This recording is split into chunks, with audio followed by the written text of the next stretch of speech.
Hey, we are back at the M1 Hangout, and you'll notice we have Dr. Stacy Sims back. She has been one of our go-tos about all things sports nutrition. She helped us really clear out some of the physiology around hydration and best practices around heat management. She is like my soul sister. If I could transplant my brain and take it out and pull another brain in and upgrade, it would be Dr. Stacy Sims' brain. She's a great family friend and a brilliant thinker, and has really changed how I have come to think about some of the errors I was making around sort of performance, hydration, and adaptation, this wheel. And what's amazing, and because of course she's really good on the other aspects of human performance across both genders, but it turns out that one of the things we have not ever talked with her about specifically is her real expertise and the nugget that drives her, which are gender differences in exercise and nutrition and adaptation around those things. And to the point where she has just coming out with this amazing book called Roar, which is really about the mistakes we've made culturally as a strength and conditioning human performance culture, and the fact that that we're leaving untapped potential on the table for women, and we are actually doing women a disservice because we've been treating them like, as she says, little men, and women are clearly not smaller men. Thank goodness for that. Stacy, thank you so much, and thanks for coming to talk to us about Roar, because this is like required reading. Oh, thanks. No, thanks for having me. Dude, the implications of this thing are very large, because I had lots of semesters of exercise physiology, and we didn't really talk about differences. It was just like, these are humans, and humans are humans. And it makes me think that we've been doing a lot of research on men who are 18 to 22, who are at college, and a lot of our science, there's a type 1 error or an inherent bias that we're not even thinking about. I mean, talk about that for starters. Yeah, I mean, like, that was my experience all through university. Like, I would always be the perpetual subject, and my data would be thrown out as a quote anomaly. I'm like, well, why? And they're like, oh, well, it just doesn't quite fit. And then you start digging. It's like, well, I have a menstrual cycle, and I was tested in the high hormone phase, or I, don't recover quite as fast. So I really started digging in all these questions and looking at all the research. And every time you go to a sports science paper, for the most part, it is male participants or male and female participants, but females in the low hormone phase where they're most like men. So they don't even acknowledge when women start to become different. That is crazy town. Is it because it's the understanding the physiology is difficult enough, and then when you have to account for all of the variability of sloppy humans, is that what it is, or is it a patriarchal system? Is it just bias? Is it we haven't gotten there yet? I mean, this is sort of I don't feel like you've just uncovered like a huge scandal. When I read this, I was just like, ugh, how many women have I done a disservice to because using the best information that I had, Yeah. I mean, that's the same. And part of it comes from the structure of sports science and sports science research. There's not a lot of money in it, and you have a really hard time getting participants anyway. And I've been told many times by men in the industry, well, why do you want to study women? We don't know enough about men. It's too difficult to study women because the menstrual cycle makes the study too long. So it could be an inherent laziness. But also people are like, well, I need to get through this, and I want to have some tight data, and it's easy to do men. We don't have to worry about a washout and a 2-week wait and all this kind of stuff. But it's not just sports science either. I mean, it stems into pharmaceuticals and all that kind of stuff. It's just not really talked about in sports science. I don't remember, but 60 Minutes did a piece not too long ago looking at like some of the effective doses that we were handing women on some like benzos and pain meds, and it was insane. Like the gender discrepancies, and even, like, that's what I mean, that this book has really large implications across the board about how we're dosing. Like, I'm looking at my kids and I'm like, is this Tylenol dosage for my daughter's fever appropriate for her, or is that for a boy? Right. And then, oh, she hasn't started menstruating yet. Like, Yeah. So the thing about it is kids are different again from adults. So with regards to physiology, how boys mature a little bit slower than girls. So Yeah. there's a whole bunch of research that can't be done. But it's the onset of puberty where the sex differences really start to play out. And then when you get into the older population, all this stuff about bone density and taking isoflavones and soy and stuff for women for all the menstrual or the menopause stuff is inherently wrong for physiology. So I get annoyed when someone's like, oh, I'm using soy protein. It's like, no. There's not enough leucine in soy to actually promote lean mass, which is what you need to preserve bone mass and strength and quality of life. Yeah. Oh, man. Let me ask you this. So, a lot of people know you as the scientist, as the mad scientist. Like, you are one of my few true sports scientist friends, right? You're an exercise physiologist, but you are a sports scientist. And but you're also a phenomenal coach, and you're also a clinical. And when I say clinician, I mean like you're actually on the road with teams, and so you're not in the lab. You sort of have this both views. Was there ever dissonance between what you knew or seen, or what we thought we understood, and what was being practiced or what we were understanding when we were working with all women teams? Yeah, and it depends on which team. Like all of my in-lab research has always been on sex differences. If I have men, then I need women. Primarily to do the research on women, I had to have men. It was a little bit of a switch. And then the stuff I was finding out and then working with women and the professional athletes, both men and women, and hearing what they have to do or what their coaches are telling them to do, it didn't quite seem sound. And then getting out in the field and seeing the old school ideas in a lot of the cycling teams or differences in triathlon training and a lot of women becoming overtrained and having gut issues and that kind of stuff. I was really going, wait, no, let's bring it back to physiology and let's start looking at the gut. And there are inherent sex differences within the gut, and that can stem across the board from parasympathetic and sympathetic nervous system and all sorts of things. So when you start bringing the science into it, people are very doubtful. So then you really have to back it up. Yeah, especially when we're talking about going fast on a bike or, the triathlon. I think about heat differences and fluid load. You and I were down south as part of a conversation we were having with the Navy, and you sort of blew my mind about one of the fallacies or one of the holes in this prescriptive low-carb paleo world. Because I think we're having this kind of 30,000-foot conversation about, oh my gosh, we have these type 1 errors and we're making poor assumptions on our data. But the reality around a lot of the community that are really trying to eat clean is perhaps women are not eating enough carbohydrate, because we're trying to lean out. And could you speak to that for a second?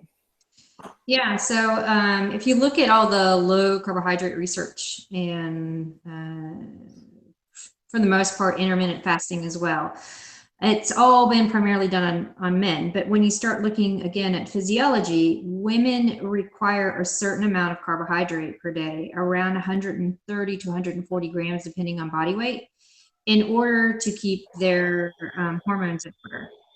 If you don't have enough carbohydrate, then cortisol skyrockets. And to keep cortisol elevated, then it steals progesterone and estrogen to keep going when your body can't produce enough. So then you get menstrual irregularities and women become more masculinized, but in a bad way, in the fact that they stop menstruating.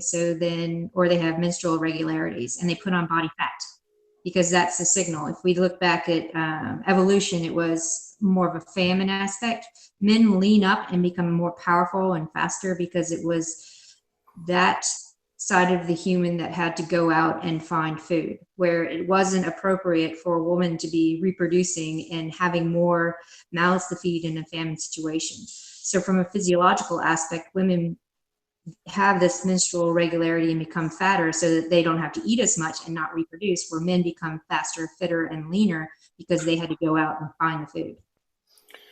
Whoa, because I think about to all the women I know and men. I mean, we're always saying, hey, we should be keeping an eye on body composition, and I think sometimes in the greater strength and conditioning community, we have lost a conversation about strength to weight ratio. Like, people are getting massive, and I'm one of them who's realizing he's too big, and especially when you're carrying that up a hill or on a bike or on a boat. And one of the things then is, when people feel like they're putting on fat, they carbohydrate restrict even more. I mean, that I think is our go-to, right? I'm just eating this spinach and just eating this egg white, and we may be, especially with our young ladies, I think it has implications around, should we be intermittent fasting? What does ketosis look like? Is ketosis because there's a lot of talk about some of these high-level athletes trying to live in ketosis, as for performance. Can women do the same? Is it 130 grams? Does that still allow me to be in ketosis for women? Or just have to shift it up? Women can sustain ketosis and get the ideal recovery and body composition they want, because you aren't able to get enough carbohydrate that way. And then the other aspect to consider is, in the spectrum of the way people are, you have the bell curve, and most people in the middle, there is a sex difference, and we know that men can lean up with intermittent fasting and women don't do well, but there are also the extremes. So some women will have success with it, and they'll be the ones that are like, wait, I have success with it. But it could be that their genetics allow it to happen. But for the part, I'm talking in the middle of the bell curve. Women don't do well in ketosis, not enough carbohydrate. It'll make them more tired, and cortisol will elevate. They'll lose the menstrual cycle. So all that stuff I'm talking about, but it's very beneficial for men for the most part. So there was a really good article that came out a couple of days ago looking at this whole low carb thing that's being fought in South Africa, with Tim Noakes saying, everyone should go low carb, high fat, and looking at all the meta-analyses and that kind of stuff. It comes down to sugar content and what works for you. So when you start putting on body fat, the best thing to do is add protein and not mix the carbohydrate. And this comes from looking at some of the more recent studies where if you're calorie restrictive, either through exercise or food restriction, you can go 2.5 grams per kilogram of body weight, men and women. So that much protein, and you'll lose body fat and maintain lean mass. 2.5 grams per kilo, which is like a gram a pound? Is that sort of what was that? So 2.2, so about 1.2 grams per pound of body weight. Yeah, it's interesting. I have heard, people become hypersensitized about, these, we get into the weeds fast on nutrition, as better than anyone else. And, Juliet and I are always asking, like, well, did you eat 6 to 8 fists of vegetables today? Have you had enough protein? Well, what is enough protein?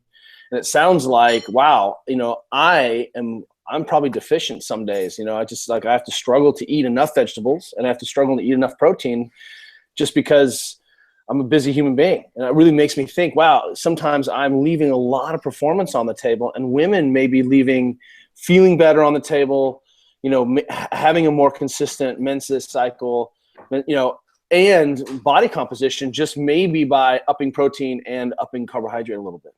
This is incredible. So across the board, like, if anyone takes anything out of this hangout, women should just really look at what they're training, what they're doing, what time of day they're doing their training. If it's first thing in the morning, don't go in fasted. Have some branched chain amino acids or 20 grams of whole protein with a little bit of carbohydrate. So that would look like 4 ounces of sweetened almond milk with branched chain amino acids or whole protein powder. And do your training, and then within 30 minutes have another shot of about 25 grams of protein or 7 grams of branched chain amino acids. So you just brought up a really thing. You said within 20 minutes or 30 minutes. Are the windows for post-exercise nutrition adaptation recovery, right? Is there a difference between men and women? Yeah, there is. So if we were to just look at basal metabolic rate, so someone's metabolic rate, then they exercise, and then how long it takes to come down to baseline again after exercise. For women, it takes 90 minutes. For men, it could be 3 to 18 hours. So within that elevated metabolism, that's when you can maximize your recovery. So for women, we tend to have the signal to be very catabolic, especially when we have elevated progesterone. So if you don't address that and address the cortisol that's released, then you're going to be continuously breaking down muscle tissue, and you're never going to get the adaptations that you. So let me just translate that. If I'm a woman in peak phase, right? And that's pre-menstruation, but peak ovulation, that's what you're saying, right? I'm trying to translate because I'm not very good at that stuff. So about the 10 days before a woman's period starts. That's when you're going to be most catabolic, i.e. most likely to tear down your muscle tissue after training. And the most important time to making sure that I'm not making an eating error right after exercise. That if I really want to leverage that in that peak phase 10 days before I actually menstruate is when that window is even more important to women. Is that what I'm understanding? Yeah, exactly. And specifically you're saying, hey, like 3 eggs is like 20 grams of protein, right? Yeah, but it's not just protein, it's the quality of protein. And this is where it becomes a little bit tricky. That's why I'm saying branched chain amino acids or whole protein. It's all about the leucine content. So I know I have a lot of vegan athletes, and then paleo is non-dairy, but it takes 50 grams of soy protein to match the bioavailability of leucine in 25 grams of whey. So if you think about the quantity and quality of those two different things, the calorie intake of soy plus all the negative aspects of soy, and same with rice, it's 48 grams to the 25 grams. So really looking at what is the leucine content of the protein that I'm taking in, because you could eat all sorts of different kinds of proteins, but if you're not maximizing your leucine intake, you're never going to get to that tipping point in the muscle to signal the adaptations. So it may be more effective, as you said, these branched chain aminos may be a simpler kind of concoction because I can make sure that I'm hitting those numbers. And that's, everyone makes a branched chain amino drink now. It's everywhere. But you're saying that might be as good as a whole protein with high leucine. Yeah, for sure. And the other thing that branched chain aminos do is it crosses the blood-brain barrier so that it decreases central nervous system fatigue, because a lot of women don't have their mojo, so to speak, and they feel like shit right before their period starts. And it's because estrogen affects central nervous system and causes an increase in fatigue. But one of the key things that the branched chains do is they cross the blood-brain barrier and knock that estrogen down so that they have that oomph and they have their mojo back. So if you're taking branched chains before, then you also are affecting central nervous system so that you can have a better workout. Holy moly. So not only can, you're saying if I have some branched chains before, how long before? About 30 minutes. 30 minutes. So if someone, a woman, and what's nice about the branched chains potentially is that I'm not also adding a ton more calories, right? I mean, that's a big deal, especially for small women who just can't eat a lot. And, I clearly at, 108 kilos, I'm going to eat a little bit more than my wife, right? But it's easy for her to just like Juliet at her own admission say, like, she cannot eat a lot of food. Otherwise things start swinging the other direction, right? Yeah. I mean a lot of food as a modern human, right? Not like, like as an elite athlete. So one of the things that you're saying is that if women, especially in that time who are particularly sensitive, and even women who aren't sensitive, they could, because we're making this nutrition error, it's affecting the way I feel and the way I perform and the way I'm recovering. Right. So. Okay, that is, I mean, it sort of has large reaching implications, I'm not going to lie. What are are there hydration needs differences? How do I think critically about that? Are there some things that, if I'm training women, so first and foremost, let me just say that it's all in here, right? You've given us such simple guidelines about optimizing women's physiology and training. And there's nothing like this in the world. This doesn't exist. This is like, there's all these books I have on the bookshelf, and it's a ridiculous number of, sports performance books. And then this is its own shelf. I mean, it's like, it's the own thing, and it has really large implications. What are the other errors that I'm making? Because I'm seeing that okay, my women women athletes have a tighter recovery adaptation window than men anyway. They don't do as well on lower carbohydrate diets, and we're not getting them enough leucine at the right time and not respecting that cycle time. This has implications for me around, when I hear central nervous system control, I think, hey, torn ACLs, I see altered motor control, I see, are tendons less hydrated? Women are tearing their ACLs at 6 to 8 times the rate of men in high level sports, and I would say that from 16 up, and that is up from 4 to 6 times. So we have greater participation, and the numbers haven't changed in spite of our best case. And what we've been telling women is it's the height, it's the Q angle, it's the trochlear notch, it's the pelvic floor, it's the fact that you're a woman. Sorry, you tore your ACL. And that doesn't really sit well with me based on the women I know. So are there nutritional issues or hydration issues that you think contribute to the fact, or a missing component to this huge, ugly truth about women's athletes and our inability to protect them? Yeah, there are 3 things to think about. When you're in that high hormone phase, that 10-ish days before your period starts, the body has more relaxin, so everything's a little bit more lax. It's as if your body's preparing for pregnancy. So there's some good ACL, MCL research coming out of Auckland in New Zealand.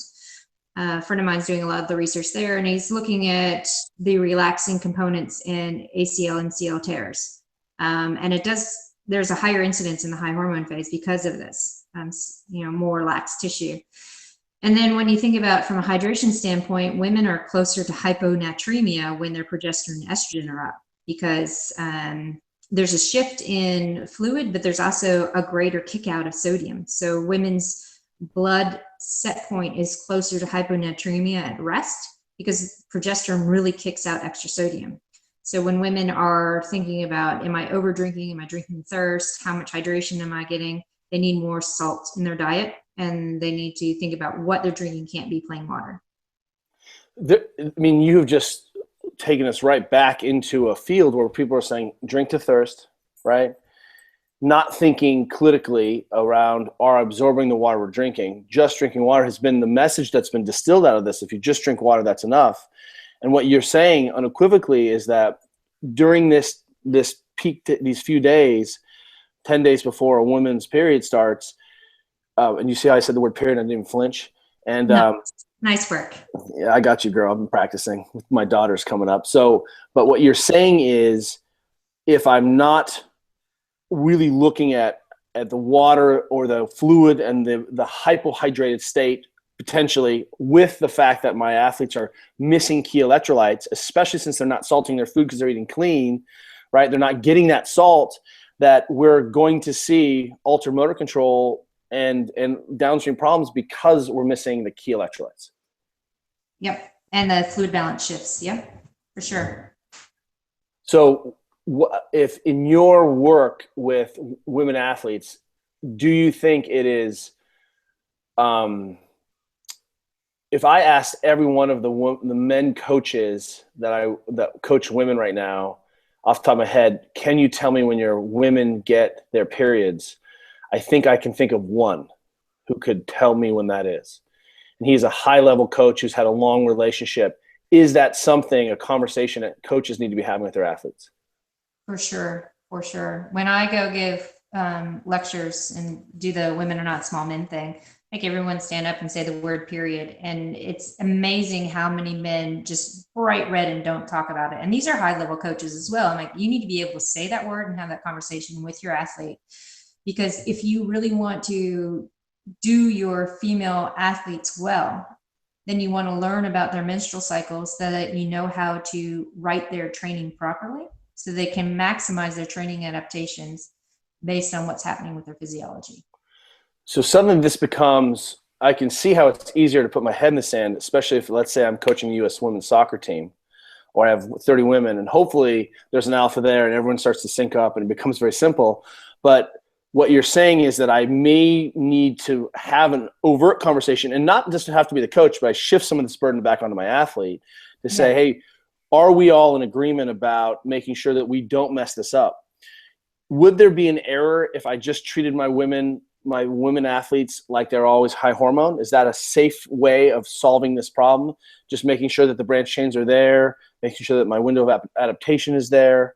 You know what I mean? Can I over-treat during or over-prescribe some of these branch chains and things during these times so that when I come back to normal, I don't have to, when it's less and critical, I'm not making a mistake by accident?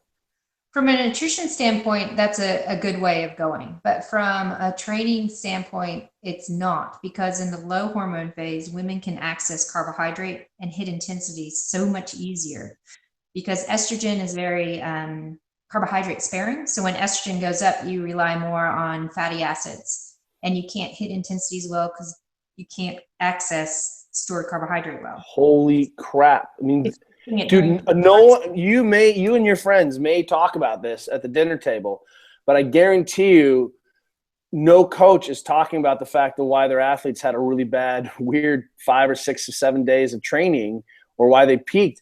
I mean, I'm trying to think about the number of women I know on national teams who have tried, the 6K time trial, the 5-minute time trial, the one is scheduled, and it has no regard to what the heck is going on with the physiology of the woman. Right. And you can't reschedule an event. Right. So then you have to look at what's happening with their cycle. So if I have a lot of women that are like, oh my gosh, Ironman falls the day my period comes, I'm like, that's fantastic. Because then your hormones are falling and you're going to be able to access carbohydrate, your core temperature is coming down. So all of these supposed performance hindrances that happen in the high hormone phase will be gone on race day. But say Ironman falls 3 days before your period starts, or this critical time trial happens 3 days before your period starts, what do you do? Because you're still in this elevated hormone state. And this is where you can use things like magnesium and white willow bark or baby aspirin, and increasing your sodium intake to mitigate these factors that are happening. But you got to understand what's happening with the menstrual cycle and where your athlete is, so that you can maximize their training, so they're getting the most out of each day based on their physiology and what they're doing in recovery wise, and know that maybe 5 days before their period starts, they're a bit flat, so you want to have lower intensity and more recovery days. So that's it. And let's be very clear, none of this is apologetics. This is not saying women can't, you're not going to train hard, but that to expect the physiology to implicate or affect, because these are conjoined systems. This is what we're doing. And I just want to you're not ever saying in this book, by the way, you can't go be a superhuman woman. But what I take away from this is that what you think you can do, there's even more. And no wonder you're not even maximizing that month-long cycle, because there are these periods where you're blown out and you don't know why. Yeah. It's your physiology, not your fitness. Wow. This is, okay. Minds are blowing all over the planet right now. I mean, that's how important and radical this book is. This book is very disruptive. It's literally like, you're like, what? I have hands? Yeah, you have hands. They're amazing. I mean, it's literally like you're going to spend the next week looking at your hands, thinking about all the things you could do with hands. You have gotten some things. Is there another piece that, like, the average person, I mean, because it is laid out beautifully in the book. Is there another piece where I can be making as a coach, or with working with women, or having women as part of my training partners, that I could be better? Is there something, other things? You've already literally overturned the apple cart. This is I can't wait for this thing to go out, because I think people are going to be like, oh, I'm really not a very good coach. No. The other thing that always comes up is sleep, because women have more difficulty sleeping. And again, it's a thermoregulation thing. So when women are having a difficult time sleeping, it's their core temperature is raised, so they can't necessarily get into the right temperature for sleeping. So taking cold tart cherry juice 30 minutes before bed, and you can have this throughout the entire cycle. Men can do it too. It drops your core temperature down, and you can stay in that point where your body goes into sleep, into deep reparation. And then the tart cherry juice helps your body produce its own melatonin to actually get into that deep reparation. So sleep quality improves. You have all the benefits of improved sleep quality. So tart cherry juice versus like ZMA or some other, like, there's something like, so specifically you're saying I would drink that in high hormone phase, which is what you're saying is that 10 days to 3 days before I start my period? Yeah. Wow. 30 minutes before bed, cold tart cherry juice. You sure it's not just the cold juice? That's not Um, what it is? it's not. Ah, I love it. Feel about juice. You know how I feel about juice. Yeah, we should clarify. One is that I don't even think your daughter knows the word juice. No. And two, you're not an advocate of drinking your calories, right? Which is what really that was one of the first things we threw out there. You're like, stop drinking, start eating food again. Treat your hydration separate from your food, unless you can't run and jog and mix all those things up at once, right? Right. There are very, very few circumstances. Well, I tell you what, if you just people, seems like took a look at what their intensity was during high hormone phase, looked at how they were preloading nutrition, exercising fasted or unfasted, and then making sure they adopted. Juliet has a little women's group of of athletes that come around. I'm gonna say athletes. All the moms in the neighborhood come for the oh yeah. But I'm just saying that their goal isn't athletic. Their goal is we want to be strong and right. I'm digging myself in a hole. These are badass women athletes who train in our house. And what I'll say is Juliet has now instituted a policy where like they come right in and no one's leaving until they've eaten some protein, right? I mean, we're just sort of hitting that thing. And you have said in the past that even for hydration purposes, sometimes I can be, and I've liked the phrase hypohydrated versus dehydrated, because I think that's a big clinical distinction. Dehydration is like a clinical state. Hypohydrated means I'm just behind the bell curve a little bit, right? But you can knock off some of those problems just by making sure that your athletes have a scoop of protein, of a high quality whey protein right afterwards. I mean, like you're like, boom, you've just solved so many errors just because we've made it simple and our women aren't going home and then getting sucked into their lives and businesses and everything else and missing that window. Exactly. So with that protein recovery, again, they're getting the leucine and all those adaptations, but then protein works as a rehydrator because it pulls fluid into the spaces that are low in water. So it's a 1-2 punch. 1-2 punch. This thing comes out when?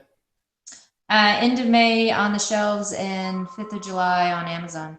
5th of July on Amazon. You'll be making. Are you going to be touring around this? Are you going to be talking to places? Yeah. We will blow that up because this is tour. this is this year. This is the most important book that's going to come out. Well, let's be honest. It's important for books that are coming out. In this space. Behind. But and honestly, this has been such a paradigm shift. And being married to a 2-time world champion and having all of these women, I'm fortunate there are so many women in my life who are such extraordinary athletes who I think we've been doing a disservice to. It has huge implications for my daughters when they start to become of age, right? That I feel like with my 11-year-old, we're getting close to the cusp. I can't, I hope it's a few years later, but I think, we're starting to show firiness and it's amazing because I just think as a father, as a coach, I could just not screw it up as easily, Amazing. Yeah.